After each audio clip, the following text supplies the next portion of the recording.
The numbers, God says that God is not a man, that he shall lie. Something along those lines. So the difference that we have between us, between the Christians, is that they believe Jesus was God. Yeah, because there's the whole topic of you don't believe he was a prophet. We believe he was a prophet. They don't believe Prophet Muhammad was a prophet. These are different religions. Exactly. So let's talk about what we agree on rather than all the time not what we disagree on. So yeah. Content over everything. So that's what I was saying, and that's what we believe. We believe that God cannot be tired. He's the all-knowing, the most powerful. So again, the concept of Jesus, God dying on the cross. Me and you reject that, right? Yeah. Okay. Yeah. So I want to ask you another question. Like, for example, I'm intrigued. I'm asking this because I'm intrigued. How does it work for you guys? Like, for example, me personally, I got married about 2 years ago. Yeah. How does the marriage process work for us? Like, for us, it's very strict. Yeah. So, for example, we can't go on dates. Yeah. So it doesn't work. Like me, if I want to get to know somebody, I have to go through the father. How does it work? Because I watched a documentary on this. But how did it is complicated. Yes.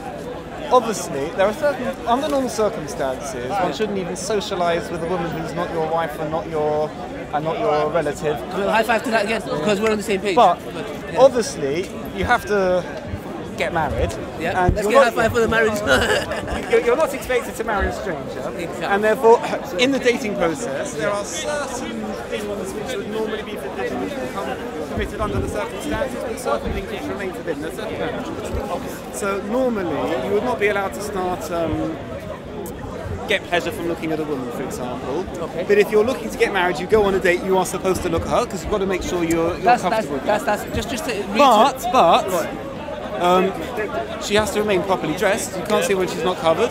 You can't touch her. Okay. So there are certain things which become permitted when you're genuinely looking to get married, but there's also certain boundaries. That's quite interesting. So, for example, when it comes to touching, it's very interesting. At the beginning of the wedding ceremony, the groom places the veil on the bride. So the groom places on the bride? Because he has to make sure that she's the right one. Before she's got the veil on her face, he makes sure that she's the right one. Okay. But at that point, you have to be very careful as he places the veil that he doesn't touch her, because at that point they're not married yet. So what happens if he accidentally touches her? Okay, if it's an accident, that's another. You should try not to touch her. As they're on their way out of the ceremony, they come out holding hands.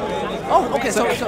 So even when they're engaged, even when they're actually about to begin the wedding ceremony, they still don't touch. Okay. So in the dating process, there are certain leniencies, but there's boundaries as well.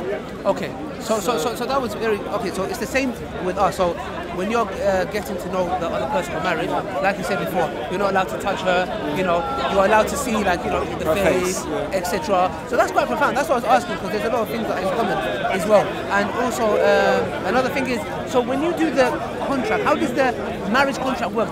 Do you read something of the Torah? How does it work? How does the marriage contract? Is it just you read something and then you say in the name of God? How does it work? There is a marriage contract. It's actually written. It's written and signed by the groom before the ceremony. Okay. It's the witnesses who are going to witness the ceremony obviously have to make sure they witness beforehand that the groom has been through and understands everything. And then during the ceremony, the groom then hands it over to the bride. Oh, okay. So, all right. So, and that states obviously various terms and conditions of marriage. Rather, okay. The contract doesn't affect the marriage. The marriage is affected with when the groom gives an item of value. It's usually a ring, but it can be anything of value. And in front of the witness, we call that mahar. Yeah, we call it kedushin. Kedushin, yeah. So he says that he says to her in Hebrew, you will be married to me with this ring in accordance with the law of Moses in Israel. And she takes it from him. She acquires the ring, and the witnesses have to watch that process. How many witnesses? 2. That's quite interesting. When say by you? The way you say it, I feel like you're talking about Islam. Yeah, it's 2 witnesses. Anyway, so that's how the marriage is affected. The marriage contract doesn't create the marriage, but it creates terms and conditions. It's the man's commitment to the woman, which is written in the contract. Can the female put any conditions in there? Or? Yeah, there are certain things which are standard, and there are other things which can be agreed upon, which go in, but it goes into the contract. Yeah, it's not hard and fast. It is. Okay, that's interesting. That's actually very common with Islam. It's very common. One other thing I was going to say is, if I'm not mistaken, once a year you guys prostrate. Yeah, once a year. On the festival of New Year. Okay. When is the New Year for you guys? That's it's been about a month ago. Oh, okay. And then that's 2 days running. We prostrate once. That's the first 2 days. So is it how we prostrate? I haven't seen you prostrate. Like but yeah, but we can't put our face direct on the ground, so we put a cloth down in front of it. Okay, so you cannot touch the ground. Our face shouldn't touch the ground. So you put a cloth down and prostrate with your face on the cloth. We do it once on the first 2 days, and then on the 10th day of the year is Yom Kippur, when you prostrate 4 times. Oh, so then you prostrate 4 times? On Yom Kippur. Do you know how we prostrate? Do you want me to show you? Do you want? This is how we prostrate, yeah? So we're like this. Yeah, it looks pretty much like that. Our head, our nose, our hands, our knees, and our feet have to touch the floor. Yeah? Like that, but with us, we don't actually put our face on the floor directly. We put a cloth down and we put our face on the floor. So you put a cloth down? Yeah. Okay, that's similar. We have to pray 5 times a day, by the way. We pray 3 times, but on the festivals we pray 3 times a day? Every day. But then on the festivals we have 4 services, and on Yom Kippur we have 5. Except that on Yom Kippur they will run into each other, so we're actually praying the whole day. Okay, so when you pray, we face Jerusalem when we pray. So you face Jerusalem when you pray? Yeah. Okay, we face Mecca, but before the Prophet ﷺ would face Jerusalem, but then it got changed. In this part of the world, if you're facing one city, you're facing the other. From London, in London, Muslims and Jews are facing pretty much the same direction. Oh, is it? There you got another common. Yeah, but that's only from here, because obviously it's going to be somewhere in the world. Yeah. So you know, you said. You know you're facing.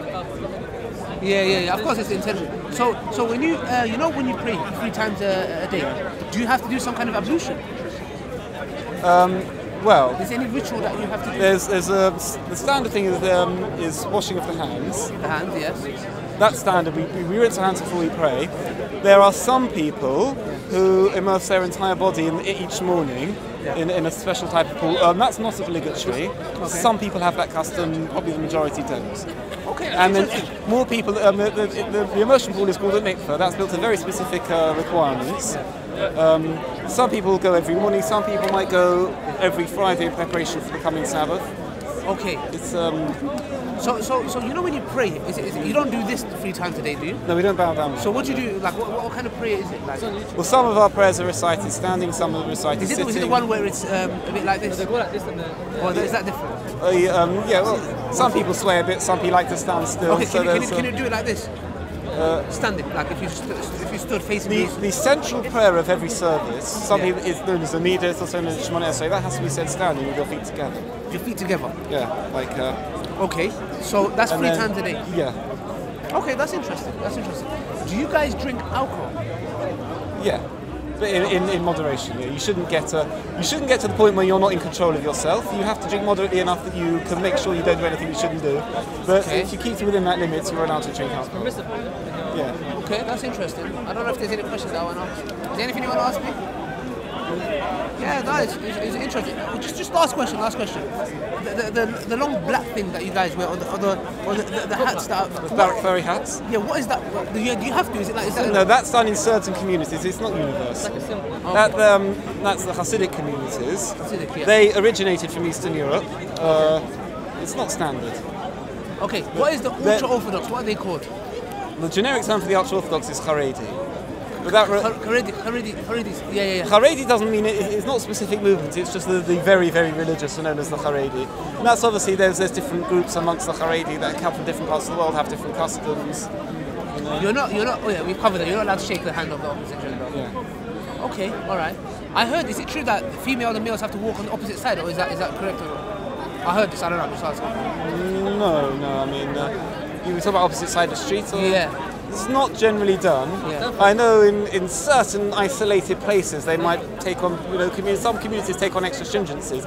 I think in Gateshead, that's a common practice. Okay. But that's Gateshead. It's not what Jews do all over the world.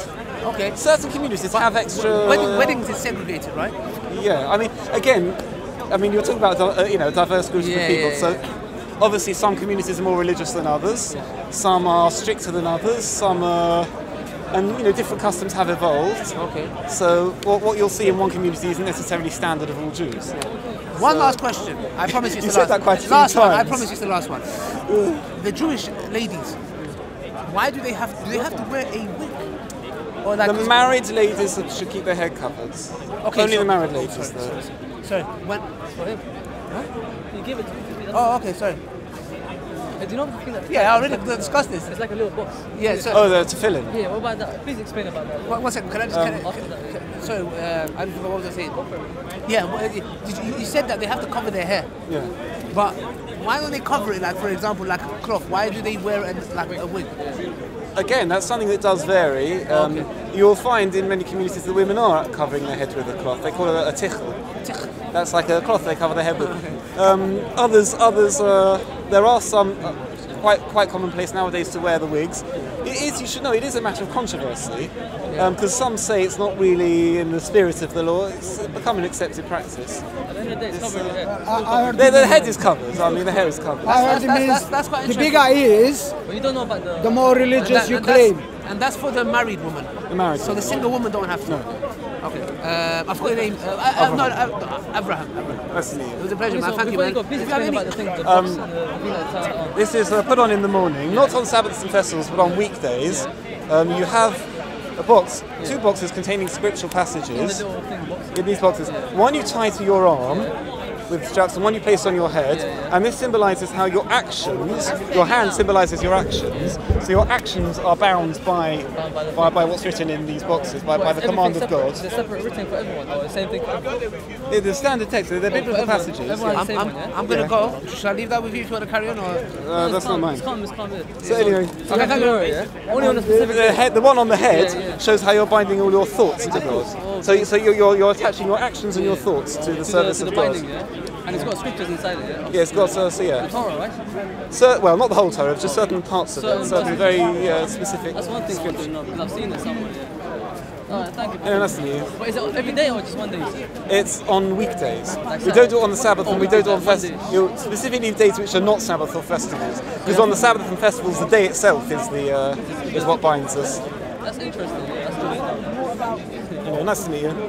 Have you tried it? Have you done it? Every day. Every day you do? The tying?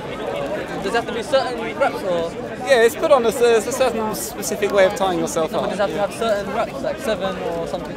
Yes, 7 times around this section of the arm, and then you on the hand you bind it in a way that the letters, 3 Hebrew letters appear in the strap as you bind it round. The Shin, Dalet, and a Was it Yud, done- which is one of was it God's done- names. It's put on your. Was it done before, like in the Moses days? Yeah, it comes from the Bible. The command is in the Bible. Okay, that's good to know, you know. It's good and interesting to find out about different religions.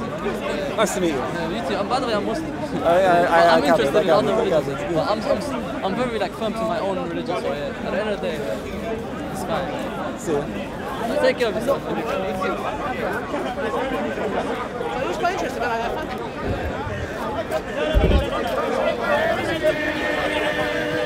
Come take over everything from your belly.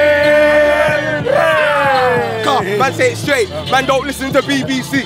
Man, don't listen to ITV. All right, so today I'm going to be the big odds. Obviously, the last time we met, I was being chased around the park like in a Benny Hill skit, and then he left the park. I was still here, but Big Odds is a good guy, so don't give him no stick. That day we had a misunderstanding, and obviously I've heard some stuff about him on a live stream that proved to me that he's actually a decent dude, which is why I'm giving him 30 minutes of my time now.